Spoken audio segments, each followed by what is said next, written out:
자, 최근에 제가 뉴스를 보니까 조국 혁신당이 비례 지지 26%가 넘는다라는 말 같지도 않은 개소리 뉴스들이 요즘 자꾸 이렇게 은근슬쩍 나오더라고요. 이런 거를 생각 없이 기정사실인 것 마냥 퍼나르는 꼬라지를 보면은 진짜 대한민국 요즘 언론들도 그렇고, 그리고 갈 때까지 가버린 수많은 난립한 여론조사 기관들의 장난질도 진짜 볼장 다 본 것 같습니다. 대한민국이 막장으로 흘러가고 있어요.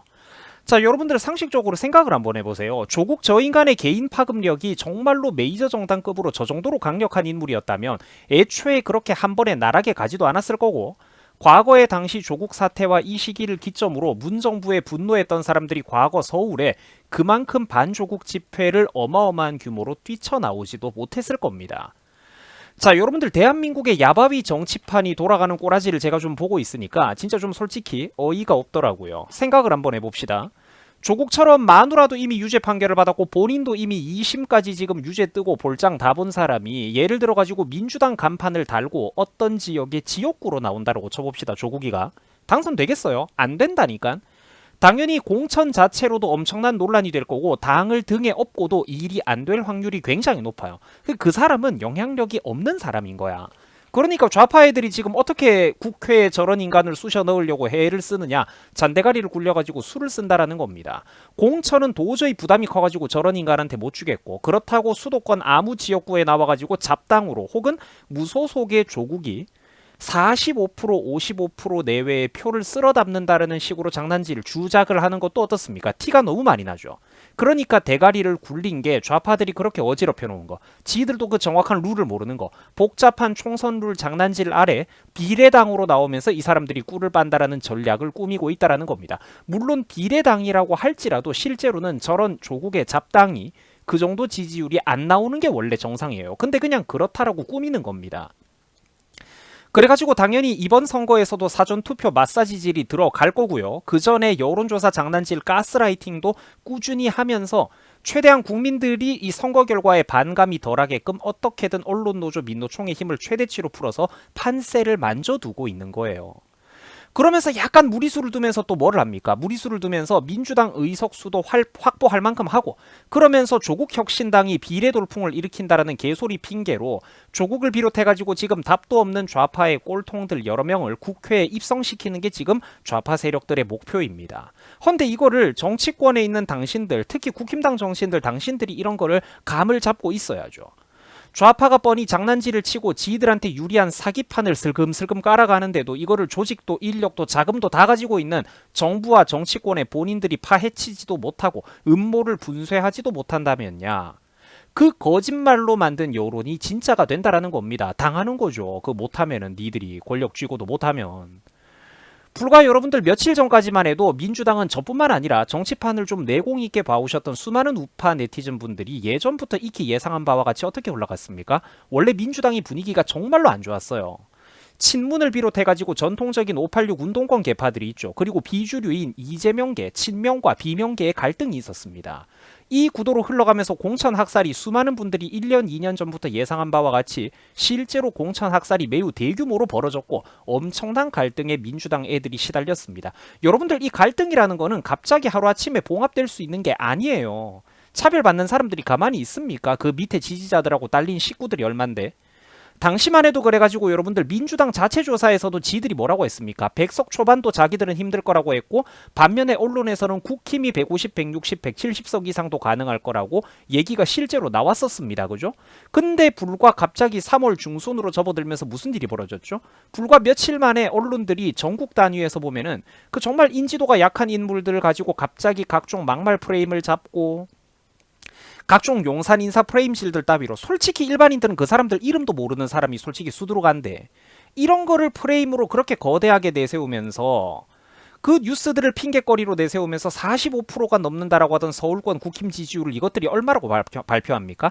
20% 초반대로 떨어졌다고. 단 며칠 만에 지지층이 마이너스 20% 이상 빠졌다라고 이딴 거짓말 프레임 장난질을 내세우고 있습니다. 하루 이틀 새 여러분들 아무리 그래도 정치판이 그 정도로 급변하고 빠질 수는 없어요. 대놓고 사람을 두들겨 패도 그렇게 빠질 수는 없다니까. 방송 3사가 보는 앞에서 그런 짓을 해도. 민주당 자기들 단독으로 이번에 180석 드립을 치면은 인간적으로 너무 눈치가 보이죠. 그러니까 무슨 조국 혁신당 따위와 합쳐서 애매하게 말을 걸치는 겁니다. 범좌파 진영이 거대 의석을 합쳐서 가져간다는 식으로 아주 지저분한 판짜기를 지금 저것들이 하고 있는 거예요. 자, 여러분들 국힘이 늘 그랬듯이 국힘당이 물론 무능한 집단인 건 맞지만 그거랑은 별개로 지금 그럼에도 불구하고 실제 대한민국 국민들 머리 위에 그 만화책처럼 둥둥 떠다니는 생각풍선, 말풍선에는 어떤 사상이 적혀 있느냐, 이게 딱 박혀 있어요.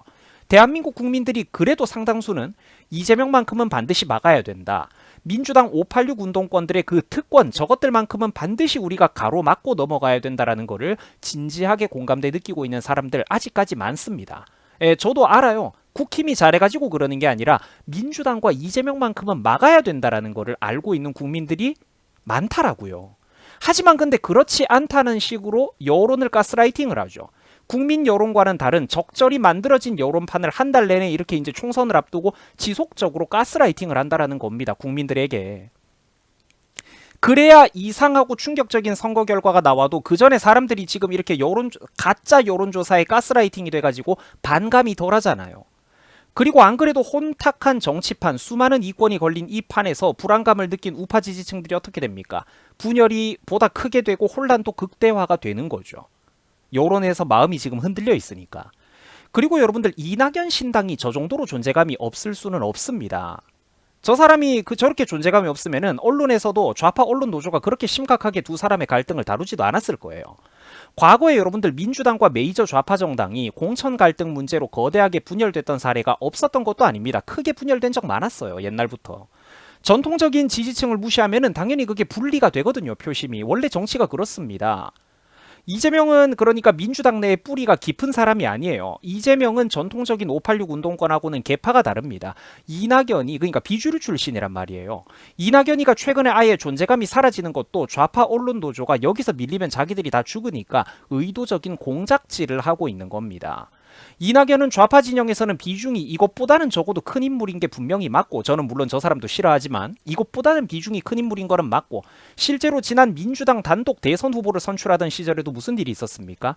이재명이 워낙에 확고한 극좌니까 당원들에게 인기가 많았던 거는 맞지만 막판에 대장동 사건이 터지면서는 이낙연이 한번 역전한 적도 있었어요. 한쪽 그런 지역구 한 번은. 그러니까 저쪽 내부에서는 존재감과 영향력이 적어도 이것보다는 큰 인물이라는 겁니다.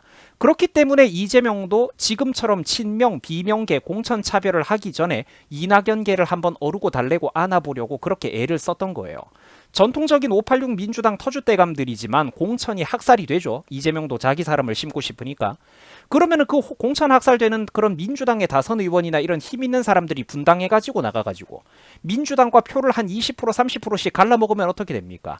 무섭잖아요. 그 갈라먹는 현상을 이재명 본인도 그렇기 때문에 조심하고 달래려고 했던 거예요. 지금처럼 무슨 2, 3%도 안 나오는 당이면은 왜 달래려고 애를 썼겠습니까? 무시하고 넘어같이 가든가 말든가. 불과 얼마 전에 국힘당 160, 170석이 당연시되던 분위기 때처럼 이재명은 무리한 친명으로만 공천 도배를 실제로 했고, 당연히 그 반발감과 내부 갈등은 극에 달할 정도로 매우 거대했습니다. 이게 덮일 수 있는 일이 아니에요. 이제 다 해결이 됐다라는 식으로 언론 노조 애들이 가스라이팅 하듯이 그게 덮고 넘어갈 일이 아니라니까. 이게 이낙연을 비롯한 다른 사람들이 뛰쳐나와서 표를 나눠 먹으면은 국힘 상대로 절대로 이길 수가 없기 때문에 그렇게 안아보려고 애를 썼던 거예요. 지금처럼 이낙연 당이 이렇게 존재감이 공기처럼 약하다면 왜 이재명이가 비위를 맞춰주면서 어떻게든 회담은 하고 분당은 하지 말라고 매달리고 정중하게 그렇게 쇼를 했겠습니까? 지금 여러분들 대한민국 정치판은요, 여론조사가 돌아가는 꼬라지가 보면은 개판입니다. 하나부터 10까지 결과값을 미리 맞춰놓고 그 다음에 결과가 떴을 때 국민 여론이 최대한 반감이 덜하도록 가스라이팅을 하고 있는 장난질이 굉장히 많다라는 거예요. 민주당은 훨씬 더 큰 문제와 논란이 커져도 단 하루 이틀 만에 덮고 넘어가고, 반면에 국힘의 문제점은 어떻게든 이거를 거대한 풍선 마냥 부풀리고 키우면서 이거를 핑계로 그래가지고 지지율이 실제로 흔들린 거다라고 불안감을 조성하고 여론 장난질에 판을 깔아놓는다라는 겁니다. 근데 실제로는 지지층들이 선거하기 전부터 이미 정해져 있지, 상당 부분이. 실제로는 지지층이 그렇게 크게 왔다 갔다 하지 않습니다. 뉴스 한두 개로. 근데 이런 부분에 대한 근본적인 문제의식과 조직적인 반박과 대처, 수많은 음모들을 조기에 미리미리 분쇄하고 대비하는 거는 무궁무진한 인력과 자금을 가지고 있고 권력도 갖고 있는 제도 정치권의 바로 당신들이 해야 될 일입니다. 어디까지 떠먹여줘야 됩니까? 대한민국 정치판 꼬라지를 보면은 솔직히 요즘은 좀 환멸이 납니다. 선거 문제의 위험성, 여론 장난질의 위험성과 그 문제점 이런 거 하나하나 관심 가지고 미리미리 대처하라고 도대체 언제부터 얘기를 했습니까? 좌파들의 잘못된 성역이나 사회적인 관념들, 프레임에 대해서도 일찍부터 그거 머리 깨지게 들이받고 부딪히면서 국민들을 설득하고 계몽시키려고 노력하라고. 그래가지고 근본적인 대한민국 정치 사회의 판 자체를 바꾸는 노력을 하라고. 언제부터 얘기를 했어? 좌파가 선동질을 할 때 거기에 안 휘둘리기 위해서 이쪽 목소리도 그렇기 때문에 키워놓고 사회 전반에 스피커들을 키워놓고 집단을 형성해 놓아야 된다고. 우군의 이쪽 우파의 생태계를 키워놓아야 된다라는 얘기를 도대체 언제부터 했습니까? 몇 년 내내 했던 얘기를 계속 또 하고 또 하고 해도 국힘당은 못 알아쳐먹죠. 아이러니하게도 북한 공산사회주의에 미쳐있는 저 좌파 쪽 애들 있잖아요. 심지어 좌파 댓글 부대가 댓글 부대 애들이 국힘당보다 우파 코드를 더 잘 알고 있다는 거는 사실 이거 여러분들 정말 슬픈 일입니다. 나는 그게 보인단 말이야. 쟤네들이 똑똑하게 분탕치는 게. 자신들의 생태계를 키워나가고 지들 편 목소리 내주는 사람들을 좀 보호해주고 우파 목소리의 판과 생태계를 사회 각계각층에 좀 보호를 해주고 이쪽 사람들의 이쪽 핵심 강성 코어 지지층들도 기분을 좀 맞춰주는 문제의 그 중요성을 그런데 왜 국힘당보다 댓글 부대 애들이 더 잘 알고 그쪽을 완벽하게 공략해 들어오고 있냐고. 댓글 부대가 이런 문제를 우파 내부의 그런 간절한 목소리를 더 잘 알고 있고 그 사람들의 코드를 정확하게 파악하고 있는 거는 이거 진짜 슬픈 일이라니까. 국힘당 정치인들 진짜 다들 뭐합니까 당신들. 대한민국 정치판 얘기를 하면 이렇게 한숨이 나오고 짜증이 납니다만 어쨌든 그럼에도 불구하고 이재명과 민주당만큼은 반드시 막아야 됩니다. 정말 이렇게 이런 말 하기 저도 짜증이 나네요. 최근에 이 코어 지지층의 분노를 저 역시 누구보다 잘 알고 있고 그래서 참다가 최근에 이런 말들을 제가 토해내고 있는 것입니다만 어쨌든 우리가 어설프게 흩어지는 순간에 그 최대 수혜자는 바로 이재명과 586 민주당 운동권이 됩니다. 그래서 우리가 냉정을 찾아야만 합니다. 짜증이 나도 말이죠. 이재명이가 대한민국의 국정을 주도하게 되는 순간 이 나라는 반드시 망하게 될 겁니다. 그건 확실해요. 운동권 기득권들은 한 번만 더 그 달콤한 권력 기득권을 자기들의 손에 넣으면은 두 번 다시 그걸 놓치지 않을 거고 두 번 다시 절대로 그러니까 잃지 않을 겁니다. 그리고 잠재적으로 자기들의 정권 그 달콤한 기득권에 위협이 될 만한 여러분들 하나하나 모두를 확실하게 감시하고 각계격파를 들어갈 거예요. 우리가 여러분들 분노할 때는 분노를 하더라도 한편으로는 절대로 좌파가 좋을 만한 일, 재명이가 웃을 만한 일은 하지 말아야 되겠습니다. 문재인 5년 만에 나라가 얼마나 파탄이 났던가를 반드시 기억하시기 바랍니다. 소득주도 성장, 미쳐 날뛰던 부동산 시장, 그리고 탈원전의 어마어마한 피해, 미쳐 날뛰는 물가. 이런 거는 여러분들 사실 문재인 정부 시절에 방사능 똥의 여파가 가장 크다라는 겁니다. 여기서 여러분들 이재명과 민주당이 한 번 더 들어서 가지고 어떤 5년의 정권을 꾸린다? 이 나라는 그대로 끝입니다. 그 다음이라는 건 없어요.